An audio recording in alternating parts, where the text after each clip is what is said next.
selamat siang bagi kita semua yang ada di Zoom meeting ini, dan selamat siang juga bagi rekan-rekan yang ada di Facebook, di Gema Pengharapan.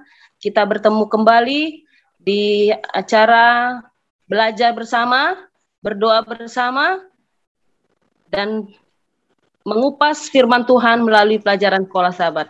Baik, sebagai lagu buka akan di-share screen oleh Bapak Simon. Kami persilahkan.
Baik, terima kasih. Mari kita sama-sama berdoa.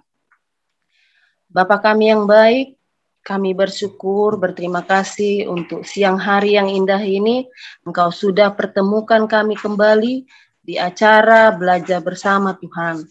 Ini bukan karena kebetulan, tapi karena kasih setiamu yang sudah menjadi bagian kami di siang hari ini dipertemukan. Bapa di surga memberkati umat-umat Tuhan yang saat ini mendengarkan baik melalui Facebook maupun di Zoom ini Tuhan. Biarlah urapan kuasa Roh Kudus menjadi bagian kami, terutama Pendeta Esi Morangkir yang akan membawakan pekabaran Roh Nubuat pada siang hari ini. Biarlah urapan Roh Kudus menjadi bagian hamba ini, supaya dapat membawakan firman Tuhan pada siang hari ini menjadi satu kebangunan kerohanian bagi kami yang mendengarkan. Terima kasih atas kebaikan-Mu, kami sambut akan firman-Mu, di dalam nama Yesus kami berdoa dan mengucap syukur. Amin. Baik, kami persilakan kepada Pendeta Simorangkir untuk membawakan firman Tuhan, Roh Nubuat. Baiklah, kita bersyukur kepada Tuhan oleh karena di siang yang hari yang indah ini, meskipun kita semua berada di rumah, untunglah kita ada waktu untuk bertemu Tuhan, ya. Walaupun kita sedang santai, relax, tadi pagi sudah beribadah, baik pribadi maupun secara kelompok, ya, bersama orang divisi, orang uni. Tapi di siang hari ini kita kembali diingatkan untuk bertemu. Baik, kita lanjutkan tentang Roh Nubuat, istimewa pekebalan 3 malaikat. Minggu ini kita belajar lebih dalam lagi, ya, apa yang dimaksud dengan iman Yesus, beriman. Karena pekebalan 3 malaikat yang harus kita sampaikan adalah pemahaman tentang bagaimana kita beriman kepada Yesus, bagaimana Yesus bekerja kepada kita. Ya. Karena yang dibutuhkan di akhir zaman adalah kehadiran Yesus di dalam diri kita. Karena Yesuslah yang akan berhadapan langsung dengan setan dan pengikutnya. Dan kita sudah pelajari selama ini bahwasanya tidak ada kebenaran manusia yang bisa menyelamatkan kita, karena kebenaran manusia itu bagaikan kain lara, ya. Yang membuat saudara dan saya bisa selamat hanyalah karena Yesus pertama sudah menebus kita dari dosa yang manusia harusnya mati kekal, tapi dibayar, ditebus oleh Yesus sehingga dia mati dan bangkit, ya, untuk saudara dan saya. Lalu berikut itu hanya penebusan, tapi untuk keselamatan, ya, kebenaran Yesuslah, ya, di dalam melakukan firman Tuhan, kesetiaan Yesuslah, dan kekudusan Yesuslah yang dikenakan kepada kita, yang membuat kita selamat. Ya. Kita percaya sekarang kita hidup dalam masa penghakiman, ya, pengadilan surga, bahwasanya bukan karena Pendeta Simorangkir dari 100%, 85% dia hidup benar, 15% tidak hidup benar, maka bisa dibebaskan. Nggak ada. Ya, 1% pun tidak bisa, kebenaran saya tidak bisa membuat saya jadi benar. Tapi ketika kita berserah percaya kepada Tuhan, maka kebenaran Yesuslah yang dikenakan kepada kita. Jadi, makanya pekabaran kita di akhir zaman adalah tentang Yesus, peranan Yesus dalam hidup kita. Nah sekarang mari kita bedakan. Hampir-hampir mirip, tapi tujuannya sebenarnya Roh Kristus mau menolong kepada kita bagaimana pengertian sebenarnya, ya, pekerjaan Yesus yang sebenarnya yang harus kita perhatikan. Yesus katakan, jikalau engkau mengasihi aku, engkau akan menurut hukumku. Nah inilah yang selalu kita biasa lakukan, ya. Saya melihat Yesus sehingga saya melakukan firman Tuhan. Kalau sebelumnya saya melakukan firman Tuhan karena saya mau selamat, itu sudah nggak benar, ya. Kemauan, ya, keselamatan oleh karena kemauan saya, usaha saya. Nah sekarang kita masuk ke step yang berikut. Saya melihat Yesus sehingga saya melakukan firman Tuhan. Nah ini bisa benar, bisa salah. Tapi yang lebih jelas, pekabaran 3 malaikat, ya, BWL 14, ya, bahwasanya iman Yesus yang harus kita miliki adalah saya melihat Yesus yang beriman kepada saya. Apa maksudnya? Ya, saudara tahu, pada waktu Yesus datang ke dunia ini, ya, ketika dia hidup, kemudian disalibkan, kemudian dia bangkit, dan sekarang sedang bekerja, itu karena Yesus beriman, percaya kepada saya, pribadi lepas pribadi, makanya dia mau lakukan itu. Dia percaya apa yang dia lakukan akan membuat saya mau mencintai Yesus. Ya. Jadi karena saya melihat, misalnya, kalau saya mau bayangkan, pada waktu Yesus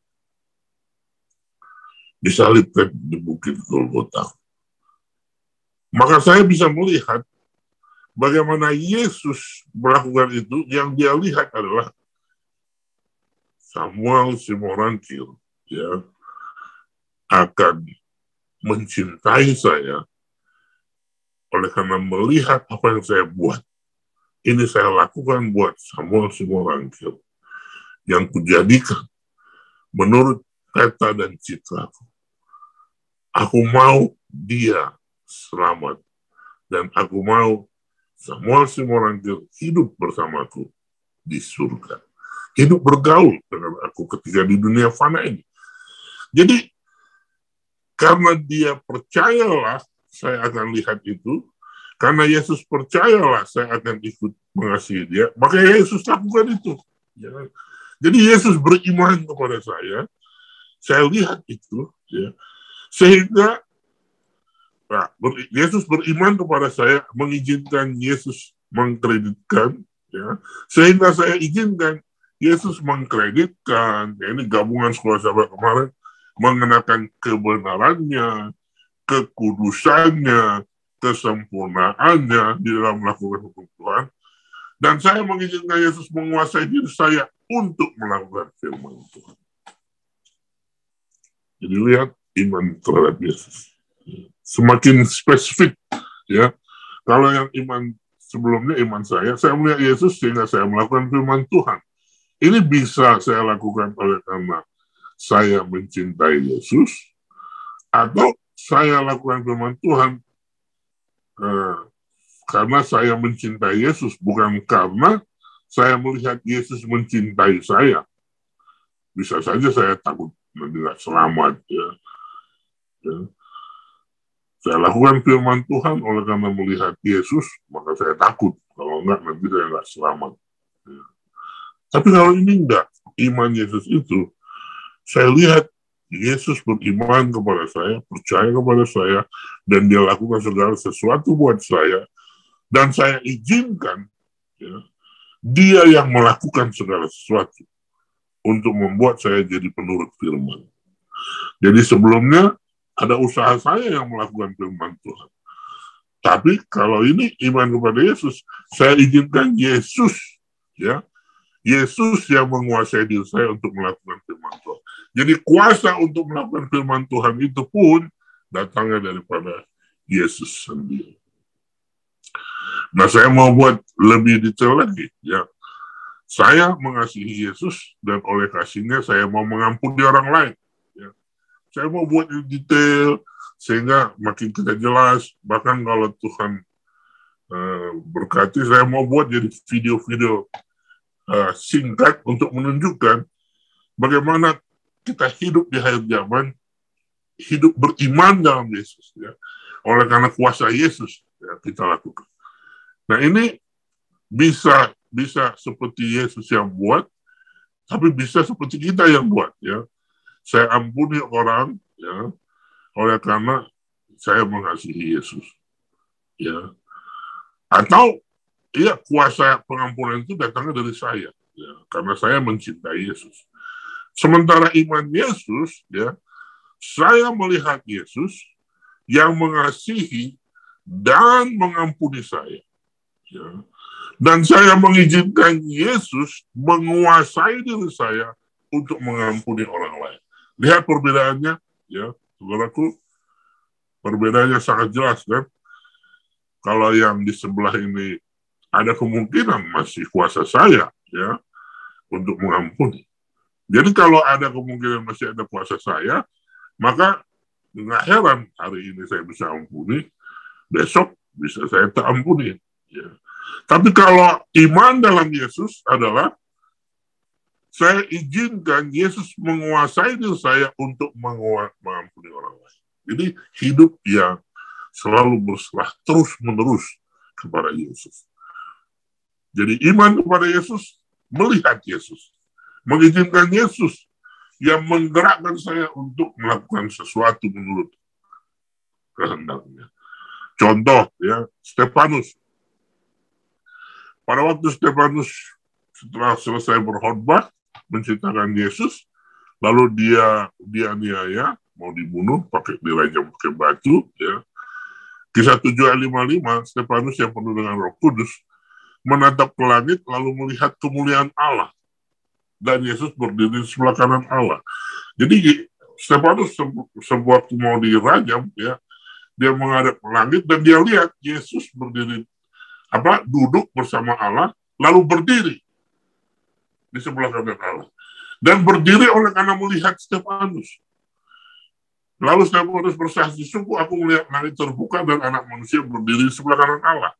Saudara tahu, oleh karena pandangan Stefanus melihat Yesus yang mau berdiri di sebelah kanan Allah, memberikan kekuatan kepada Stefanus. Saudara tahu, akhirnya Stefanus berbicara, bertindak seperti Yesus. Apa dia katakan? Di ayat kisah 7 ayat 60. Tuhan, janganlah tanggungkan dosa ini kepada mereka. Lihat, ini peristiwa yang sama pada waktu Yesus, peristiwa waktu Yesus disalib. Mereka ampuni dosa mereka tidak tahu apa mereka berbuat. Lalu ketika Stefanus melihat Yesus, ya, Stefanus pun mengatakan perkataan Yesus tersebut. Tuhan, janganlah tanggungkan dosa ini. Lihat, bukan karena kuasa Stefanus menyebutkan Tuhanlah jangan tanggungkan dosa ini, tapi karena Stefanus melihat Yesus, lalu pandangannya Yesus itulah, kuasa Yesus itulah yang dilihat Stefanus, akhirnya dia memiliki tabiat dan karakter Yesus. Itulah iman Yesus, iman dalam Yesus yang harus kita miliki di akhir zaman. Ya. Melihat Yesus dan mengizinkan Yesus yang bekerja dalam diri kita. Itu sebabnya dalam tulisan Roh Nubuat dikatakan, tinggallah dalam aku adalah kata-kata yang sangat penting. Tinggal dalam Kristus berarti satu iman yang hidup, yang sungguh-sungguh, yang menyegarkan, yang bekerja dengan kasih dan menyucikan jiwa. Itu berarti menerima Roh Kristus, ya,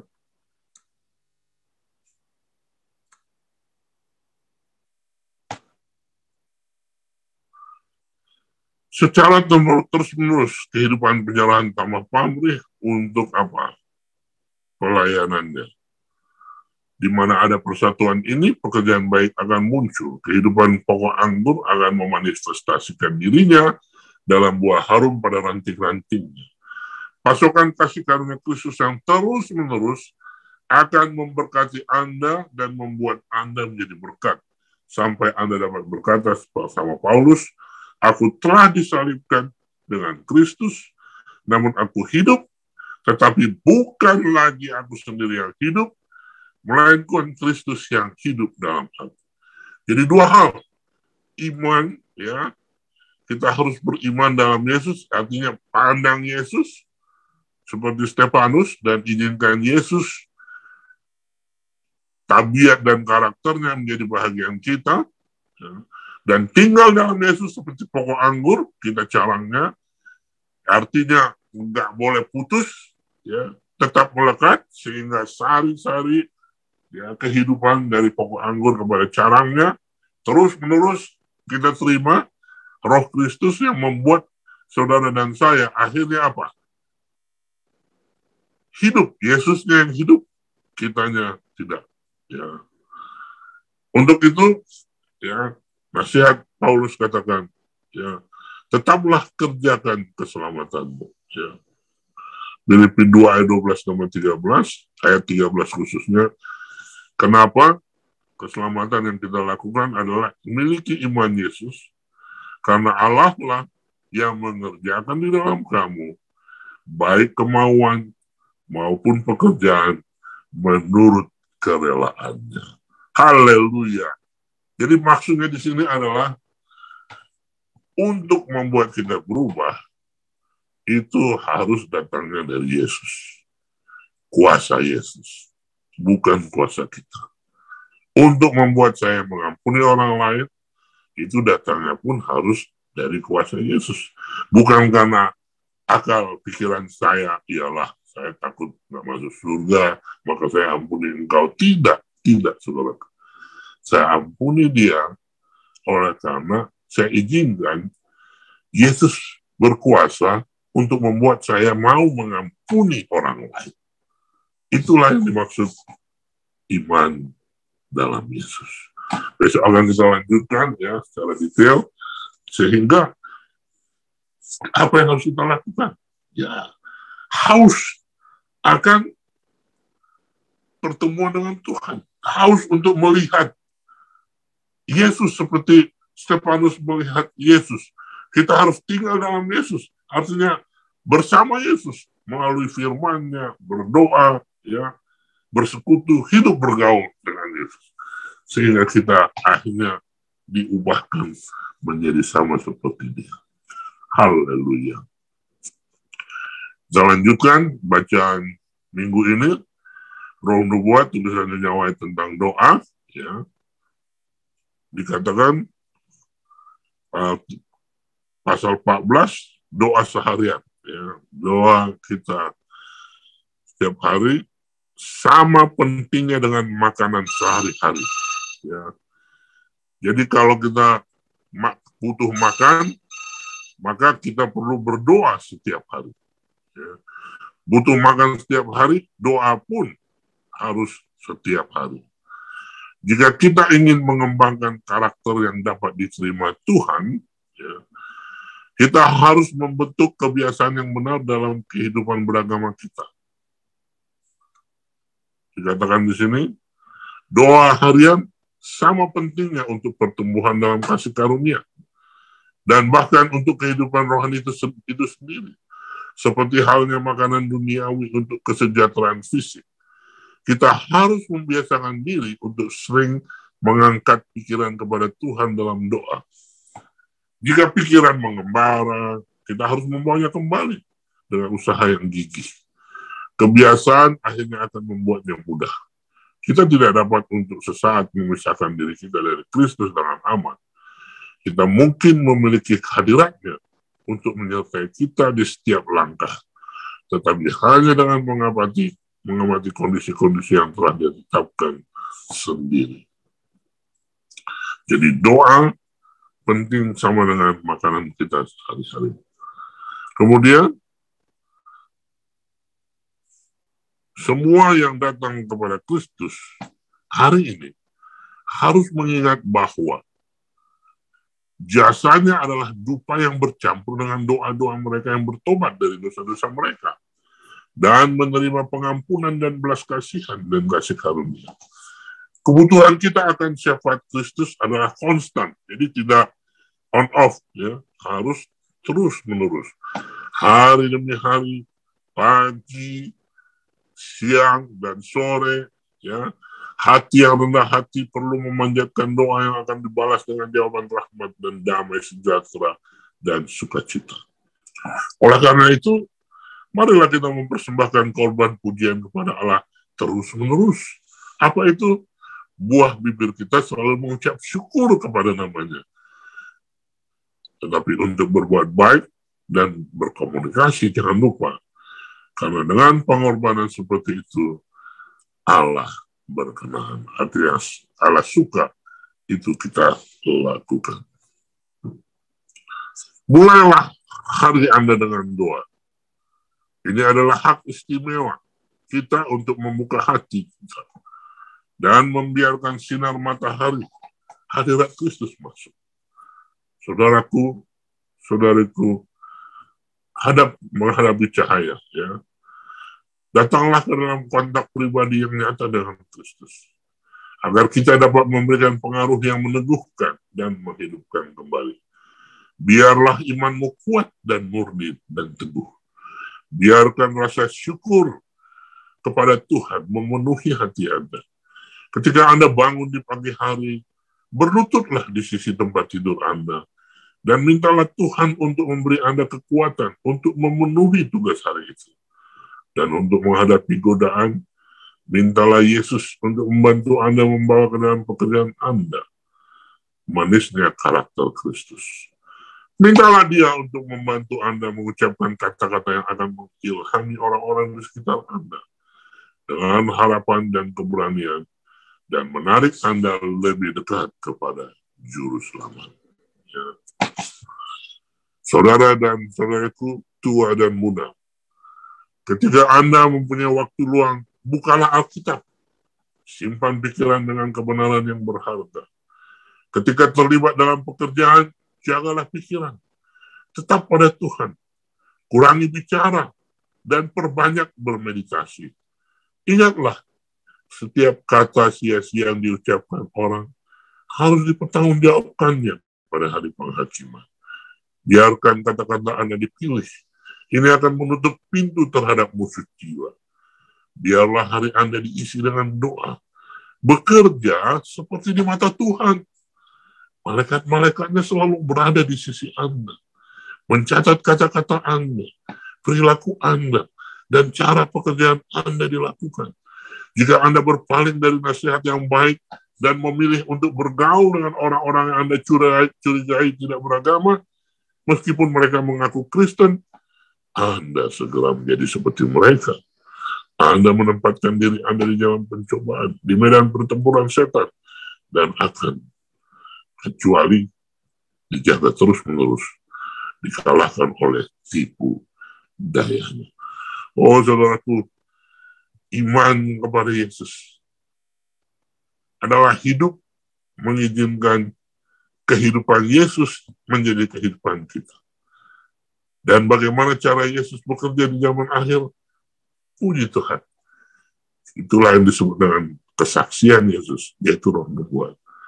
Tulisan Roh Nubuat siang ini kembali menolong kita, ya, untuk hidup dari sudut pandang Yesus, pikiran Yesus, kebiasaan Yesus, dan apa yang Yesus lakukan bila mana kita berdoa.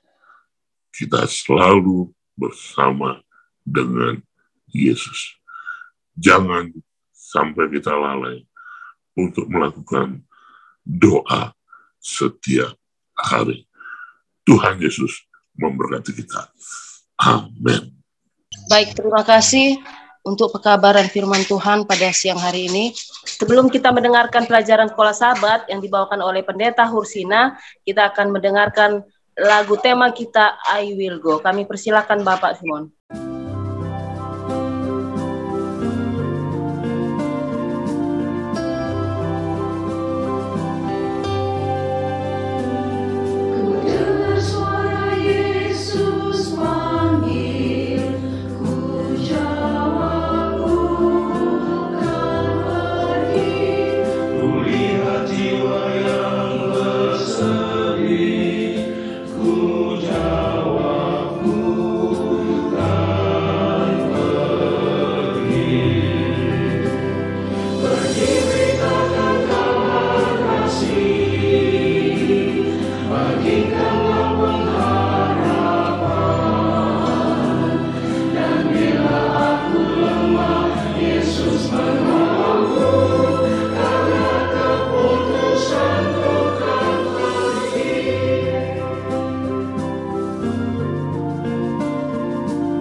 Silakan Pendeta Hursina.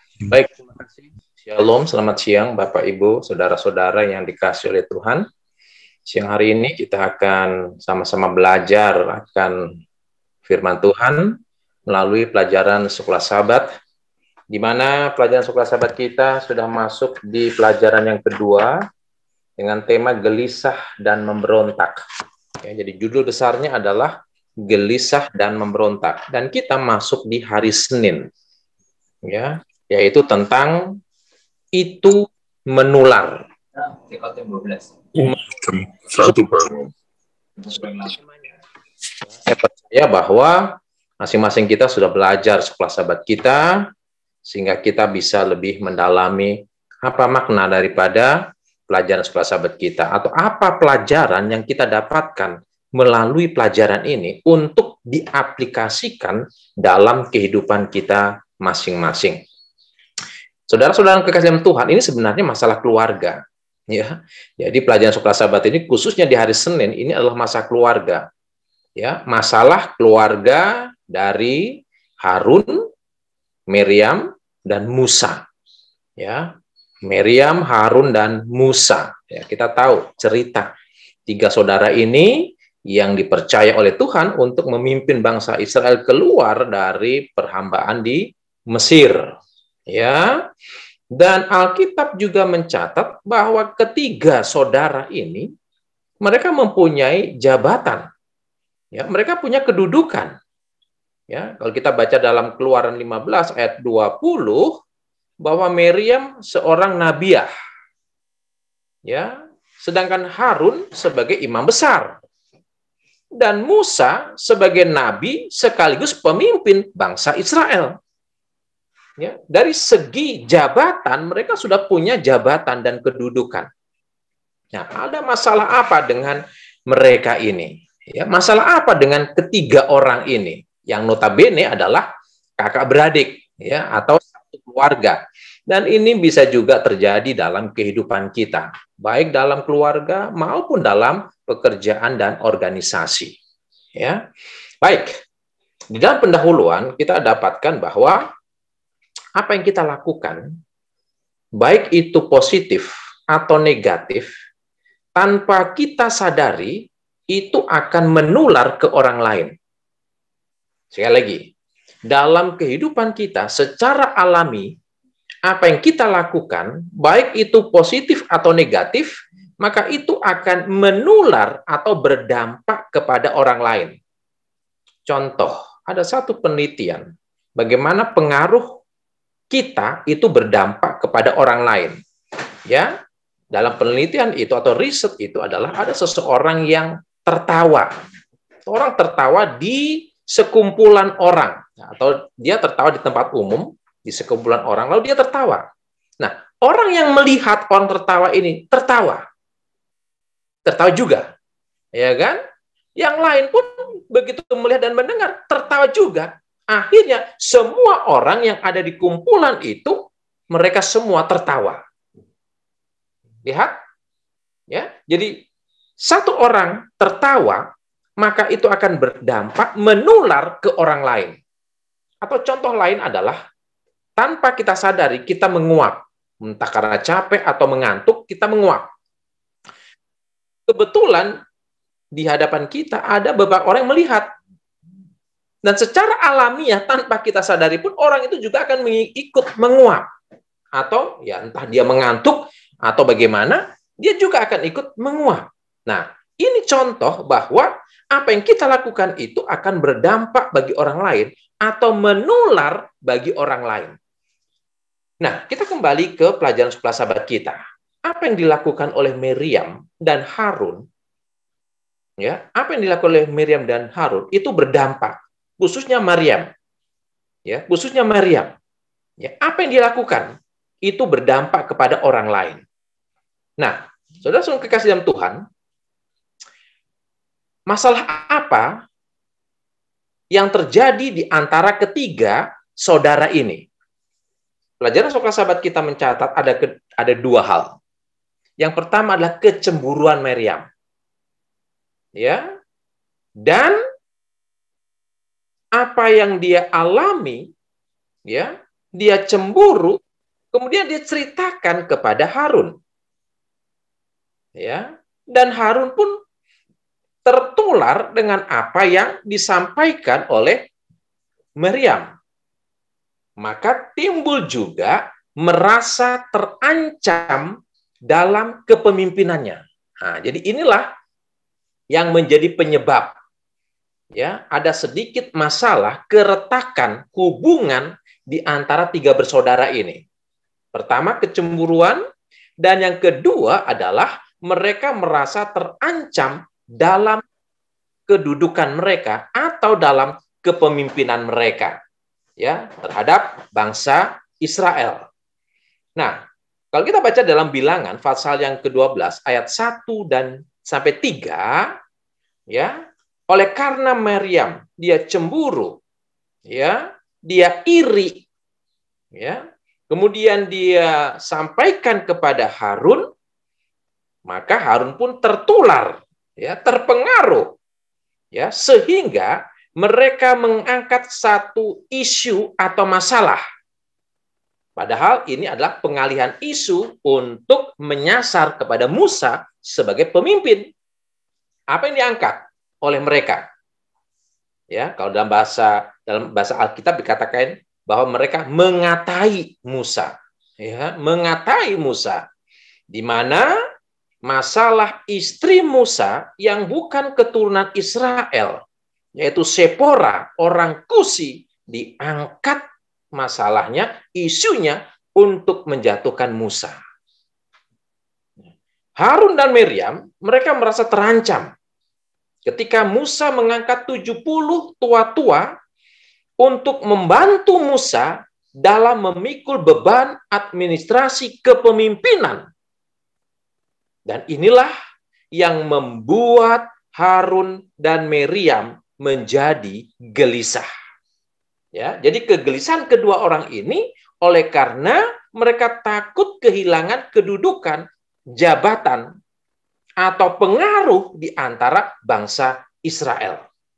Ya, kegelisahan atau ketidaknyamanan, ketidakdamaian hati bisa muncul dari sikap cemburu dan merasa terancam akan kehilangan jabatan, kedudukan, atau pengaruh.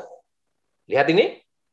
Jadi, ada poin penting nanti yang akan kita dapatkan dari pengalaman tiga saudara ini. Ya, tiga bersaudara ini. Saudara, ingat bahwa Allah yang menetapkan Musa sebagai pemimpin dan nabi bagi bangsanya. Ya, jadi Allah sendiri yang menunjuk Musa sebagai pemimpin. Allah sendiri yang memanggil Musa untuk menjadi nabinya, hambanya, untuk memimpin bangsa Israel keluar dari tanah perhambaan di Mesir. Ingat, Allah punya hak prerogatif, Allah punya hak untuk mengangkat atau mengganti atau menurunkan seseorang dari jabatannya. Dan Allah juga yang menetapkan Harun sebagai imam besar bagi bangsanya. Dan Allah juga yang menetapkan dan mengangkat Maryam sebagai nabiah bagi bangsa Israel. Jadi ketiga keluarga ini mereka sudah punya kedudukan masing-masing. Punya jabatan, punya tanggung jawab, punya tugas masing-masing. Namun kita lihat di sini, ada kecemburuan, ada iri, ya, sehingga sedikit terjadi pergolakan di antara ketiganya. Nah, saudara-saudara kekasih dalam Tuhan, apa yang terjadi ini mengingatkan kepada kita bahwa kita tidak perlu cemburu, kita tidak perlu takut kehilangan kepemimpinan atau jabatan atau kedua-duanya. Ya, kita tidak perlu cemburu, kita tidak perlu cemas kalau kita akan kehilangan jabatan atau kedudukan. Ya, jadi jabatan, kedudukan, kepercayaan itu jangan dipertahankan mati-matian. Karena Tuhan yang mengangkat, Tuhan yang menurunkan. Nah, kita lihat di sini bahwa kecemburuan Maryam terhadap Musa itu menular ke Harun. Sehingga mereka mencari kesalahan Musa dengan mengangkat isu tentang Sipora istrinya. Dan yang bukan dari bangsa Israel. Ya. Dan ketika mereka cemburu kepada Musa, ya, apa teguran Tuhan? Saya ingin bacakan. Ya, dalam Bilangan 12, ya, ayat yang ke-8. Apa teguran apa teguran Tuhan kepada Harun dan Miriam? Dikatakan demikian. Berhadapanlah aku berbicara dengan dia terus terang, bukan dengan teka-teki, dan ia memandang rupa Tuhan. Mengapakah kamu tidak takut mengatai hambaku Musa? Sebab itu bangkitlah murka Tuhan mereka, lalu pergilah ia. Lihat ini. Ya, sudah perhatikan kata ini. Mengapa kamu tidak takut mengatai hambaku Musa? Ini satu hal yang menarik. Ya, hati-hati ketika kita mengatai hamba Tuhan. Hati-hati ketika kita tidak senang dengan hamba Tuhan. Karena ketika kita tidak senang kepada Tuhan, di mana Tuhan sudah mengangkat dia, memilih dia, mempercayakan tugas tanggung jawab kepada dia, maka kita sedang berhadapan dengan Tuhan. Ya, ini pelajaran yang sangat baik. Musa diangkat oleh Tuhan. Ketika Musa diusik, maka Tuhan sendiri akan turun tangan menghukum mereka yang mengusik hambanya. Nah, pesan moral apa dari pelajaran yang kita dapatkan pada siang hari ini? Yang pertama, pesan moralnya. Jangan cemburu atau iri hati terhadap orang lain. Jangan takut kehilangan kedudukan atau jabatan. Karena Allah yang menentukan setiap orang menurut kehendak Allah dan sesuai dengan kapasitasnya. Ya, jadi kita tidak perlu iri, tidak perlu cemburu dengan orang lain, oleh karena dia mungkin punya jabatan yang lebih baik dari kita. Ya. Lalu pelajaran kedua yang kita dapatkan adalah apa yang menjadi kesalahan Miriam, sehingga dia harus menjalani hukuman dari Allah. Ya, kesalahan Miriam adalah dua. Satu, dia cemburu kepada Musa, ya, kemudian dia menghasut Harun untuk bertentangan dengan Musa. Nah, ini kesalahan yang dilakukan oleh Miriam. Ya, dia iri, dia cemburu kepada Musa, dan dia mulai menghasut atau memunculkan isu-isu. Ya, sehingga terjadi kerenggangan, ketidaknyamanan, terjadi kegelisahan. Nah, jadi Bapak Ibu, hati-hati ya, jangan munculkan isu atau menghasut sehingga timbul ketidaknyamanan, timbul kegelisahan. Ya, ini yang harus kita perhatikan ya, sama seperti Miriam. Dia buat isu bahwa Musa, kenapa engkau tidak menikah dengan bangsa Israel sendiri? Ya, istrimu bukan dari Israel. Nah, jadi ada isu-isu masalah yang diungkap, yang diangkat, yang sebenarnya itu tidak penting. Nah, apa akibatnya? Ya, kalau kita baca dalam Bilangan 12 ayat 10, Tuhan menghukum Miriam dengan penyakit kusta atau lepra. Lihat, langsung Tuhan menghukum Miriam dengan penyakit kusta dan atau lepra. Ya, kusta atau lepra itu adalah penyakit yang saat itu sulit untuk diobati. Ya. Dan di kalangan orang Ibrani, penyakit kusta atau lepra ini dianggap najis dan berbahaya. Karena dapat menular ke orang lain.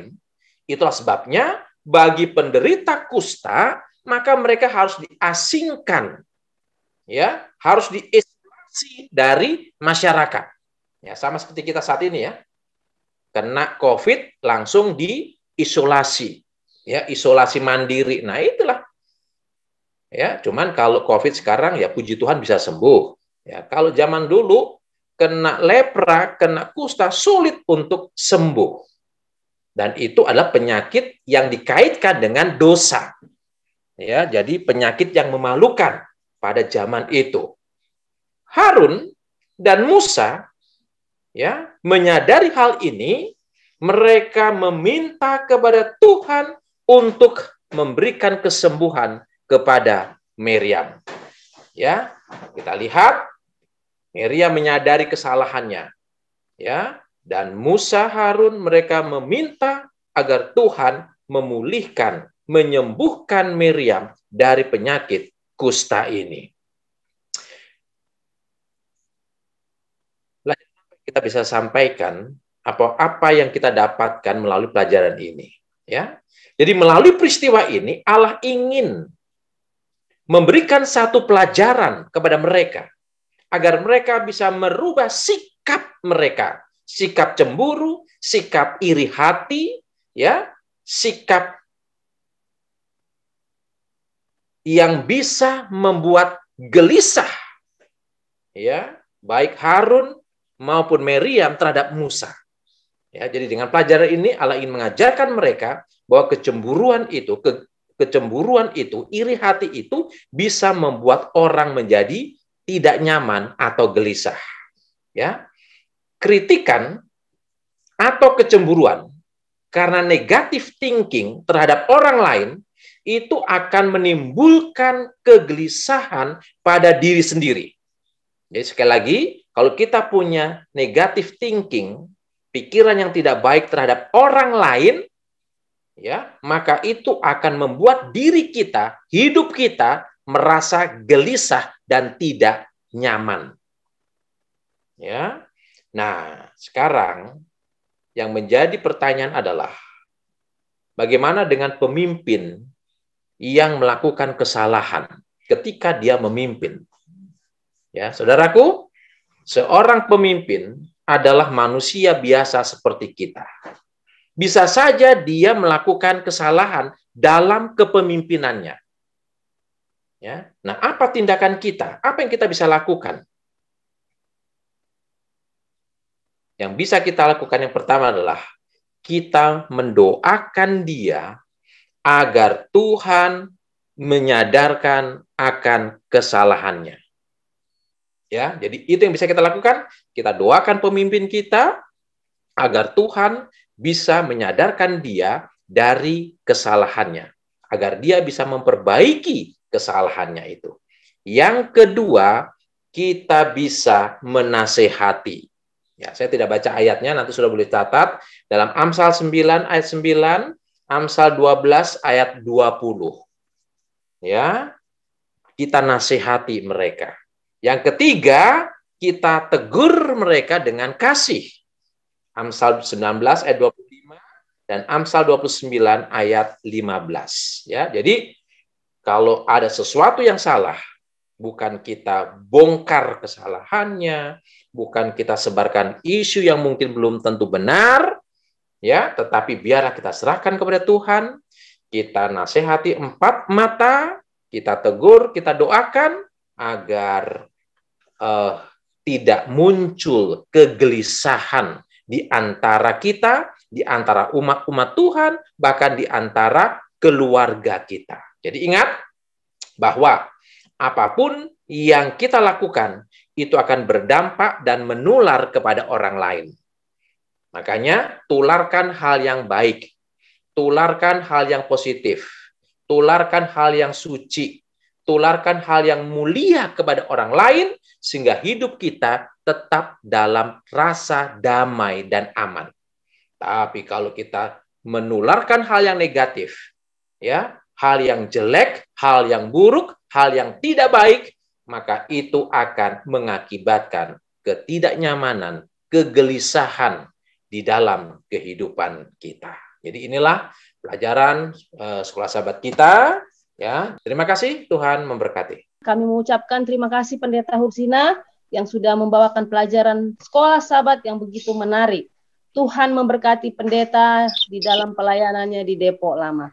Baik, kita akan tutup acara Sekolah Sahabat kita ini. Kita dengarkan lagu pujian yang akan di-share screen Bapak Simon. Silakan, Pak.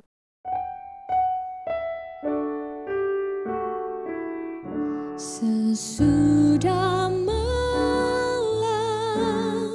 fajar mereka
Sesudah malam pertemuan indah, tiada menangis, tiada kesal.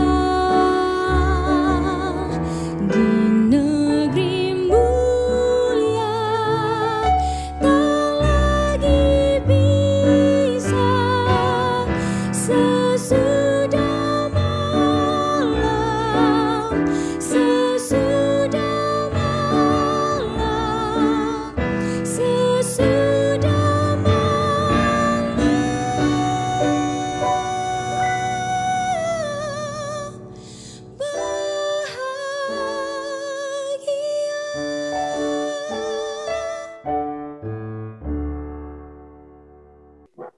Berdoa.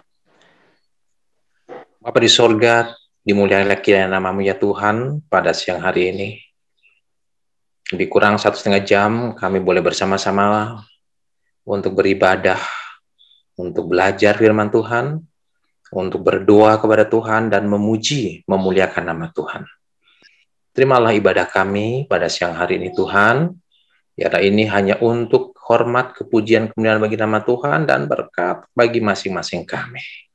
Urapi kami Tuhan, berkati kami Tuhan. Berikan kesehatan, kekuatan kepada masing-masing kami. Jauhkan dari segala sakit, penyakit maupun mara bahaya. Sehingga besok siang kami boleh bertemu kembali untuk melanjutkan ibadah kami. Kami percaya bahwa mereka yang hadir pada saat ini, mereka tetap terpelihara dalam kasih karunia Tuhan, dan besok kami semua boleh mengikuti acara yang sama, ibadah pada siang hari, hanya untuk mencari Engkau ya Tuhan. Sertai kami Tuhan sepanjang hari ini, dan biarlah berkat rahmat kasih setia Tuhan boleh menjadi bagian dalam kehidupan masing-masing kami ketika kami akan berpisah dari ruangan Zoom ini.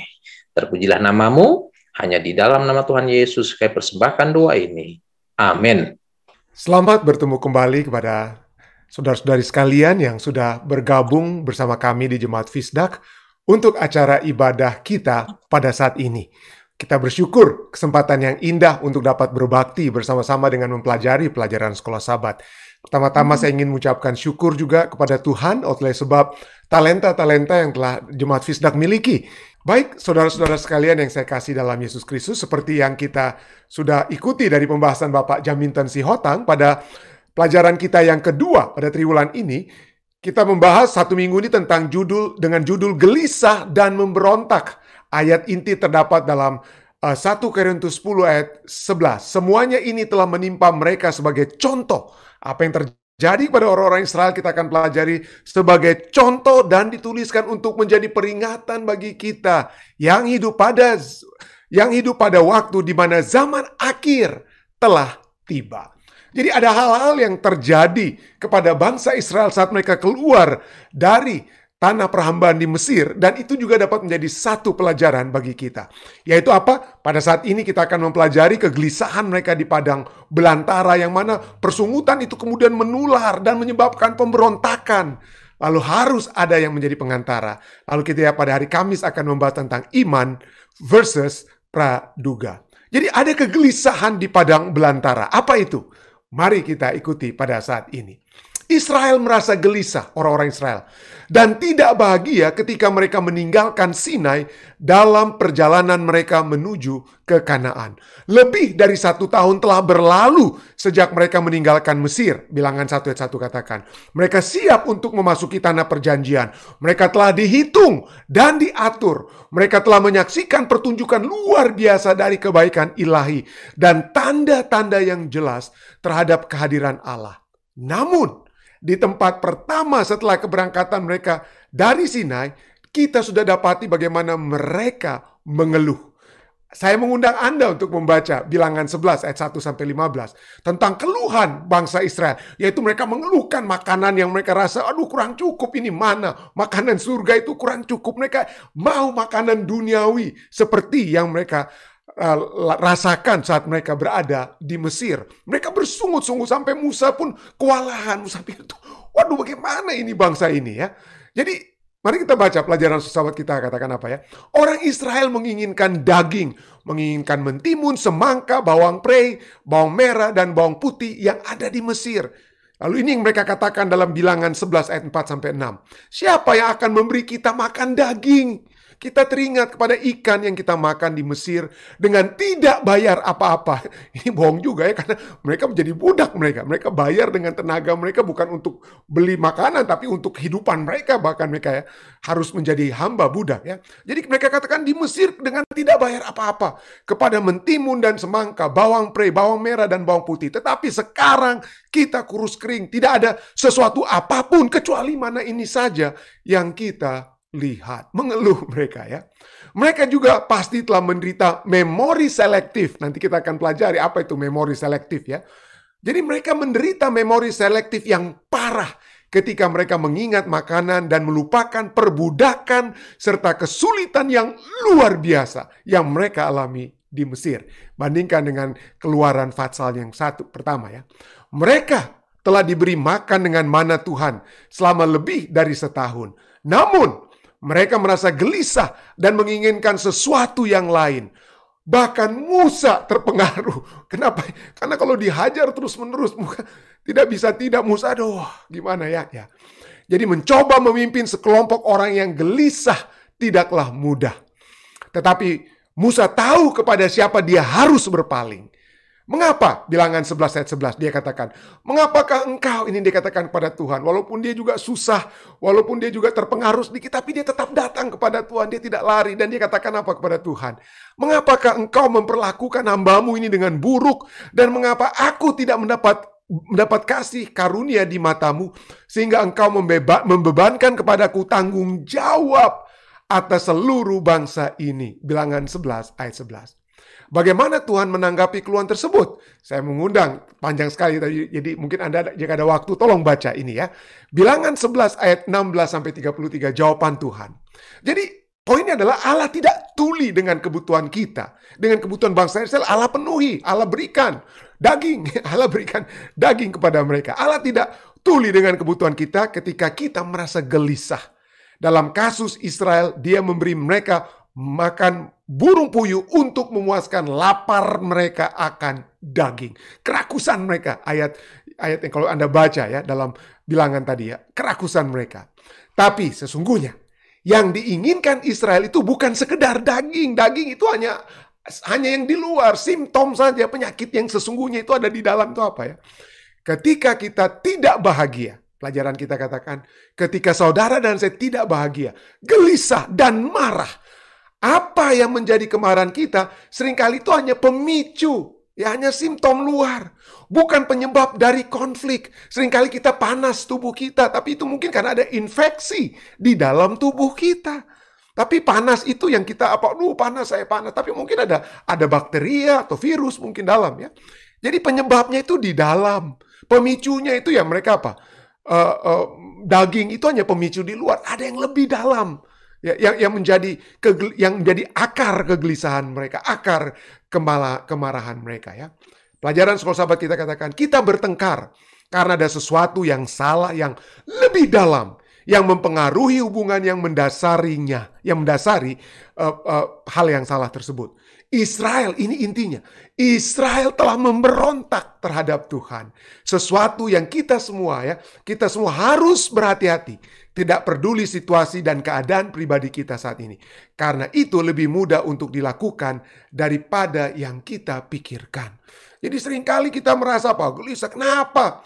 Kenapa ini saya punya urusan rumah tangga? Kenapa saya tidak kita merasa tidak puas dengan kehidupan kita. Tapi sesungguhnya ya, mungkin itu adalah kita tidak suka menurut kehendak Tuhan. Kita tidak suka mengikuti perintah-perintahnya. Sehingga kita merasa kenapa Tuhan tidak bikin ini, tidak bikin itu, tidak bikin ini, tidak bikin itu. Nah, pelajaran bagi kita atau pertanyaan bagi kita.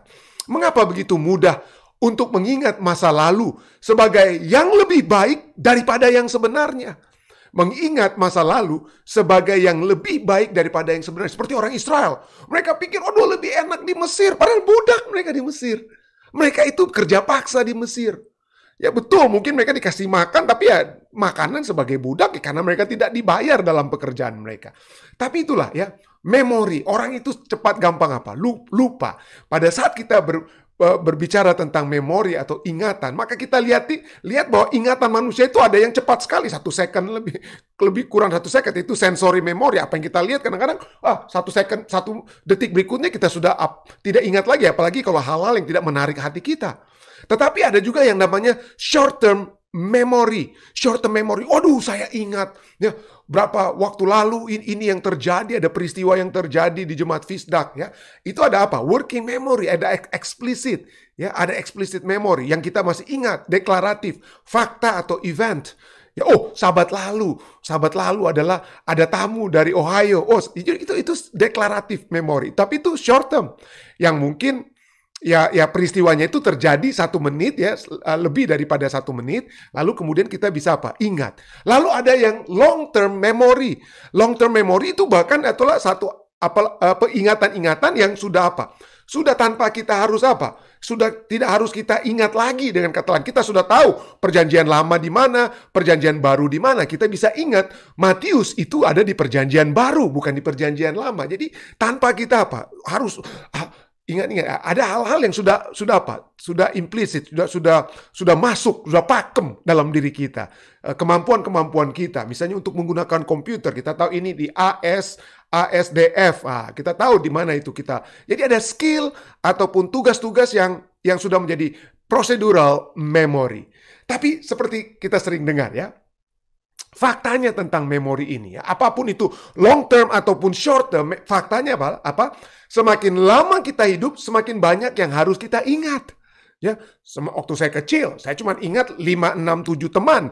Begitu saya di SMP dan pindah ke Jakarta dan lain sebagainya, wah lebih banyak nama orang yang harus saya ingat.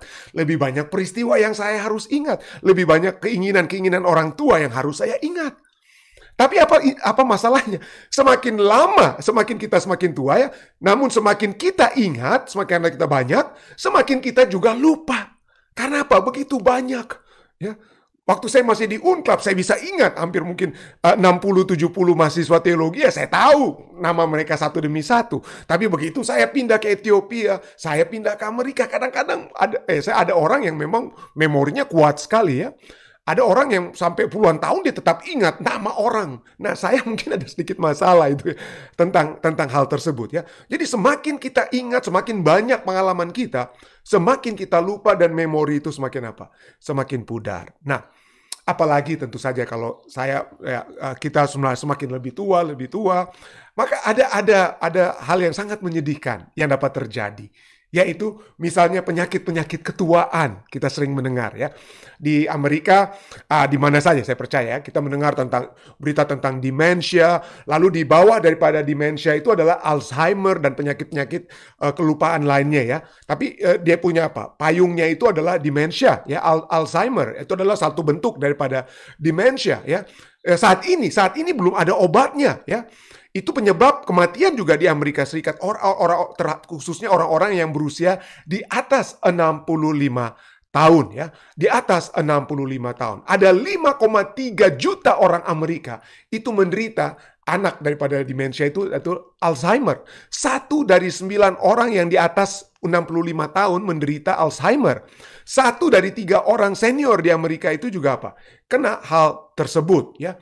Jadi menurut National Institute of Health, khususnya National Institute of Aging, yaitu apa? Demensia itu kita apa? Loss of cognitive functioning, kemampuan berpikir, mengingat, berargumentasi itu semakin apa? Berkurang, semakin berkurang. Nah, ini kenapa? Ini apa kira-kira penyebab-penyebabnya ya? Tentu saja ada hal yang tidak dapat dikontrol seperti keturunan, tapi ada hal-hal yang dapat dikontrol tapi manusia lakukan yang menyebabkan apa? Orang menjadi apa? Demensia, seperti merokok, minum-minuman keras, diet atau nutrisi yang tidak baik, kita tidak makan makanan yang sehat, atau pada saat kita mendapatkan health injuries, kecelakaan yang kena otak kepala kita, lalu obat-obatan yang menyebabkan demensia, kurangnya kita berolahraga, ya, tekanan darah tinggi dan lain sebagainya ya. Kita seperti Anda bisa lihat dari alzheimer.org ya, als.org. Jadi pada saat kita melihat tentang penyakit orang lupa, aja kita sering mendengar itu demensia ya. Ini ya ada itu berhubungan dengan tubuh kita. Jadi kalau kita memiliki tubuh yang aktif, Anda seperti orang tua saya yang papi, yang mami yang suka berkebun, tiap hari harus berjalan, khususnya di bawah matahari, kena vitamin D, ya aktif, selalu aktif, ada waktu untuk berjalan. Maka apa? Itu apa? Ada berkurang. Tapi kalau kita cuman duduk-duduk nonton TV, wah lama-lama ya melempem otak kita, melempem. Jadi harus aktif. Harus apa? Harus bisa terus-menerus baca Alkitab, berbicara dengan orang lain, kabarkan firman Tuhan, aktif, jalan, bergerak, exercise, dan lain sebagainya. Lalu apalagi? Supaya kita tetap kuat. Ingatan kita itu tetap kuat. Well, kita dapat apa? Menurut penyelidikan, tidur yang cukup, istirahat yang cukup. Kalau Anda cuma biasa dari sejak muda cuma tidur 4-5 jam, itu selain kanker, WHO katakan Anda tidur cuma, apalagi shift, Anda yang malam Anda kerja, pagi siang Anda tidur, itu menyebabkan kanker. Demikian juga bukan hanya kanker tapi juga ada hubungannya dengan Alzheimer atau demensia. Ya, itu karena Anda tidak cukup tidur di malam hari. Dan nutrisi itu juga penting. Nutrisi supaya ingatan kita tetap pakem. Ya. Jadi ada makanan-makanan ya, biji berry-berry dan lain sebagainya. Itu bagus sekali untuk pikiran kita. Makanan-makanan yang buah biji-bijian, buah-buahan, gantinya daging-dagingan ya. Jadi tidak heran ada Mediterranean style diet, bahkan akan mencegah seperti brokoli dan lain sebagainya. Mungkin satu waktu kita akan pelajari itu. Jadi itulah yang menyebabkan hal-hal yang dapat menyebabkan orang dapat menahan daripada masalah kelupaan, jadi pelupa di waktu tua. Tapi mari kita lihat, ini orang Israel ya, pelajaran kita berbicara tentang orang Israel yang lebih mudah mengingat masa lalu sebagai yang lebih baik daripada sebelumnya. Apa itu? Ini masalah yang diistilahkan ingatan selektif atau selective memory. Menurut Collins Dictionary, selective memory itu adalah kemampuan untuk mengingat beberapa fakta, hanya kita pilih-pilih fakta-faktanya. Sementara yang lainnya itu tampaknya kita sengaja lupakan. Terutama ketika yang kita mau lupakan itu tidak memberikan rasa nyaman, inconvenient, tidak enak kita untuk mau ingat-ingat tersebut. Kita pilih-pilih saja. Itu pada saat kita semakin tua, itu disebut dengan istilah positive bias, the good old days bahasa Inggrisnya, old days ya. Jadi kita ingat, waduh waktu saya masih di Ethiopia, begini. Padahal saya nggak ingat, di Ethiopia itu juga ada kesulitannya. Oh, waktu saya di Indonesia, hebat sekali kehidupan saya. Padahal kenapa Anda ke Amerika kalau Anda pikir enak sekali di Indonesia? Dengan kata lain, kita selalu mengingat hal-hal yang baik yang terjadi sebelumnya, in the past. Dan saat ini kita mulai membanding-bandingkan dengan waktu lalu, akibatnya apa? Ini misalnya juga ya, pacar lama saya itu lebih bagus nih. Loh, kalau dia jadi pacar lama Anda lebih bagus dari istri Anda atau suami Anda saat ini, kenapa nggak kawin dengan dia? Kenapa harus pisah? Dengan kata lain ya. Jadi poinnya adalah, kita memiliki positivity bias. Fokus terhadap informasi emosional yang positif. Tentu saja ini bagus. Orang-orang tua harus ingat yang positif-positif. Kalau ingat yang negatif itu tidak membawakan kebahagiaan, dengan kata lain ya. Tetapi hati-hati. Jangan sampai seperti orang Israel. Dia pikir yang positifnya di Mesir yang dia ingat yaitu bisa makan daging, bisa makan yang enak sesuai dengan keinginan daging mereka. Tetapi mereka lupa mereka kerja keras. Mereka lupa keadaan mereka waktu mereka di Mesir. Kita sudah baca Keluaran 16, mereka minta daging. Bilangan 11 ayat 5-6. Kita ingin daging. Kenapa kami tidak mati saja di Mesir? Di sana kami kenyang dengan roti dan lain sebagainya. Tapi kita lihat, pada saat mereka, ini bukan ulangan ya, ini Keluaran 2. Di Keluaran 2 ayat 23, Keluaran bukan ulangan. Keluaran 2 ayat 23, mereka mengeluh karena perbudakan. Dan mereka berteriak, berseru dan berteriak. Minta tolong, Tuhan, tolong. Keluaran 2 ayat 23. Karena itu perbudakan mereka itu sampai kepada apa? Sampai kepada Allah. Kita selalu mengingat masa lalu itu seakan-akan sempurna sekali masa lalu. Ternyata tidak. Ya, tidak sempurna. Ada juga hal-hal yang masa lalu itu telah kita buat yang salah, makanya kita Sekarang kita seringkali menyesal dengan masa lalu kita. Ingin masuk time machine supaya kita bisa rubah apa yang telah terjadi di masa lalu. Tetapi sesungguhnya kalau Anda hanya berpikir bahwa masa lalu itu indah-indah saja, Anda sedang mengalami apa yang disebut dengan istilah selective memory. Kita hanya pilih-pilih mana yang enak-enak saja. Nah, itulah sifat manusia ya. Positivity bias tersebut. Ada statement yang katakan as a rule sebagai satu hukumnya, man is a fool. Ini permainan rhyme gitu di Amerika. As a rule, man is a fool. When it is hot, he wants it cool. When it is cool, he wants it hot. Always wanting what is not. Sebagai hukumnya manusia itu adalah orang bodoh. Pada saat panas dia maunya dingin, waktu dingin dia maunya panas. Selalu menginginkan sesuatu yang sudah tidak ada lagi. Sesuatu yang tidak ada lagi. Dengan kata lain, be realistic. Yang lalu, itu sudah berlalu. Kita sekarang ada di masa sekarang ini. Tetapi itulah ya. Orang-orang Israel berkata, kalau kami mati saja di tengah Mesir, kami kami di sana akan duduk menghadapi kuali berisi daging dan makan roti sampai kenyang. Sebab kamu marah kepada Musa. Kamu membawa kami keluar ke padang gurun untuk membunuh seluruh jemaat ini dengan kelaparan. Wah, saya tidak punya waktu, tapi kalau Anda punya waktu ya, baca ini Patriarch and Prophet halaman 292, 293. Mereka lupa jadi hamba di Mesir. Mereka lupa pada saat mereka dibawa keluar dari perhambaan di Mesir. Mereka lupa bahwa anak-anak sulung mereka itu dijaga oleh Tuhan, sedangkan anak-anak sulung orang Mesir itu mati pada saat itu. Mereka lupa laut di Laut Merah terbagi dua. Mereka lupa ada, bahkan pada saat mereka mengeluh, mereka lupa ada tiang awan dan tiang api dengan kata lain di tengah mereka. Dan inilah manusia yang forget, selalu lupa. Allah tidak ingin kita lupa, ya. Tapi mungkin Anda katakan, siapa bilang pendeta Allah tidak ingin kita lupa? Oke. Anda katakan, pendeta, bukannya Allah mau kita lupa, ya.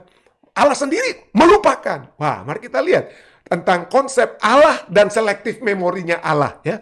Yesaya 65 ayat 17 orang katakan, ini pendeta ya, sebab sesungguhnya aku menciptakan langit yang baru dan bumi yang baru. Hal-hal yang dahulu tidak akan diingat lagi dan tidak akan timbul lagi dalam hati. Wah, dalam kerajaan surga kita akan lupa semua yang terjadi di dalam dunia. Semua akan lupa. Tapi sebelum kita jawab apa betul atau tidak ya, bukan kita sedang menantang ayat ini, tapi mari kita lihat dulu pelajaran ini ya. Apa itu hal-hal yang dahulu yang tidak akan diingat lagi? Dalam Yesaya 65 ayat 17 ya. Hal-hal dahulu yang tidak akan diingat lagi itu kalau kita baca di satu ayat sebelumnya, Yesaya 65 ayat 16 dikatakan bahwa sehingga orang yang hendak mendapat berkat di negeri akan memohon berkat demi Allah yang setia, sebab kesesakan yang dahulu. Hal-hal dahulu itu adalah apa? Kesesakan dahulu yang sudah terlupa, yang tidak akan diingat lagi dan sudah tersembunyi dari mataku. Ya, segala kesusahan yang segala kesusahan yang dahulu itu yang akan lupa ya, yang akan dilupakan. Nah, tetapi apakah semuanya dalam dunia ini kita akan lupakan? Masalahnya, apakah tidak ada kebahagiaan dalam dunia ini yang dapat menjadi bagian kita? Apakah semuanya kesesakan yang harus kita lupakan? Mari kita lihat apa yang dikatakan Rasul Paulus dalam Filipi 3 ayat 13-14. Saudara-saudara, aku sendiri telah menganggap bahwa aku telah menangkapnya. Tetapi ini hal yang kulakukan. Aku melupakan apa yang telah di belakangku. Aku lupakan yang sudah berlalu, aku lupakan. Dan mengarahkan diri kepada apa yang di hadapanku. Dan berlari-lari kepada tujuan untuk memperoleh hadiah, yaitu panggilan sorgawi dari Allah dalam Kristus Yesus. Betul, wah Pak Rasul Paulus ini dalam Filipi 3 sepertinya setuju dengan Yesaya 65 tadi. Lupakan yang ada di belakang kita. Tapi wah, pada saat saudara baca Efesus 2 ayat 11-13 katakan apa? Karena itu ingatlah. Loh, yang satu dikatakan ingatlah. Ingatlah apa ini? Karena itu, Efesus 2 ayat 11-13. Karena itu ingatlah bahwa dahulu kamu, yang dahulu ini ternyata harus tetap kita ingat ya. Apa ini? Karena itu ingatlah bahwa dahulu kamu tanpa Kristus tidak termasuk kewarganegaraan Israel dan tidak mendapat bagian dalam ketentuan-ketentuan yang dijanjikan, tanpa pengharapan dan tanpa Allah di dalam dunia. Tetapi sekarang di dalam Kristus Yesus, kamu yang dahulu jauh sudah menjadi dekat oleh darah Kristus. Jadi ada hal-hal yang harus kita lupakan dahulu, kesusahan-kesusahan kita, kesesakan-kesesakan kita, tetapi ada juga hal-hal dahulu yang menurut Rasul Paulus harus kita ingat. Ya. Dan apa itu yang harus kita ingat yang dari dahulu? Yaitu pada saat kita belum berada di bawah apa? Kasih karunia. Dan sekarang dikatakan kita sedang berada apa? Di dalam kasih karunia. Dulu kita jauh, sekarang kita dekat. Dan itu harus kita ingat. Dengan kata lain, kita harus selalu mengingat pengorbanan-pengorbanan Kristus yang Dia sudah buat bagi kita. Pada saat kita di sorga nanti, itu kita akan melupakan mungkin segala sakit kita, badan kita yang sakit, badan kita yang hancur waktu kita sakit ini dan itu. Tetapi kita akan selalu mengingat bagaimana kita diselamatkan oleh Yesus. Bagaimana kita memperoleh keselamatan itu. Kenapa? Karena pada saat kita mengingat, saya orang berdosa, saya orang yang tidak layak, tapi saya dilayakkan oleh Yesus. Maka itu akan membawa saudara dan saya untuk lebih mengasihi Tuhan. Kalau kita lupa keberdosaan kita dan kasih karunia Tuhan, maka kalau itu semuanya dihilangkan dalam ingatan kita, rasa syukur kita untuk selama-lamanya terhadap apa yang Tuhan lakukan mungkin jadi hambar. Jadi hambar. Tetapi pada saat kita mengingat bagaimana dosa itu telah memisahkan kita dengan Tuhan, dan tapi Tuhan dalam kasih-Nya menyatukan kita dengan Dia, maka ingatan itu membawa kita untuk selalu sujud di kaki Yesus, menyembah Dia yang telah menyelamatkan saudara dan saya. Jadi segala sesuatu, saya ulangi, segala sesuatu yang membawa kita untuk lebih mengasihi Yesus, segala sesuatu yang membawa kita untuk lebih mengasihi Yesus, itu akan selalu kita ingat. Yang membawa kita kepada satu penurutan yang sejati kepadanya, itu akan selalu kita ingat. Tetapi segala sesuatu